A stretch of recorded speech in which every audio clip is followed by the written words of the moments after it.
آج تحریک لبیک پاکستان کے کچھ سوشل میڈیا ایکٹیوسٹ بجائے اس کے کہ فلسطین کے معاملے میں قائد محترم کے ساتھ کھڑے ہوتے، بلکہ وہ تو قائد محترم کے خلاف ہی محاذ بنا کر کھڑے ہو چکے ہیں اور قائد محترم کے خلاف تنقید کرنے والوں کو ڈیفینڈ کرتے نظر آ رہے ہیں۔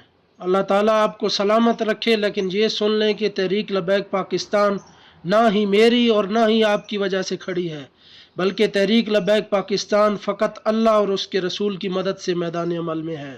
ہمیں قائد محترم علامہ سعد حسین رضوی صاحب اور ان کی پوری شورا پر مکمل اعتماد اور فخر ہے۔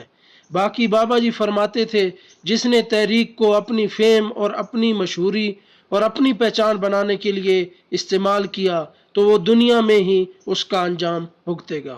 اور سعد بھائی کے پاس اقتدار اور ہتھیار تو نہیں، لیکن جو کچھ ان کے بس میں تھا انہوں نے کیا اور آئندہ بھی انشاءاللہ کرتے رہیں گے۔ اور 6-7 مرتبہ ملین مارچ سمیت ملک بھر میں احتجاج کیے، 15 لاکھ مجاہدین دینے کا اعلان کیا اور ساتھ میں جنگ کا سارا خرچہ بھی خود برداشت کرنے کی بات کی، اور یہاں تک بھی اعلان کیا کہ اگر حکومت پاکستان سے کچھ نہیں ہوتا تو سارے اختیارات اور ہتھیار ہمارے حوالے کرو تو ہم اسرائیل کے ٹکڑے ٹکڑے کر دیں گے۔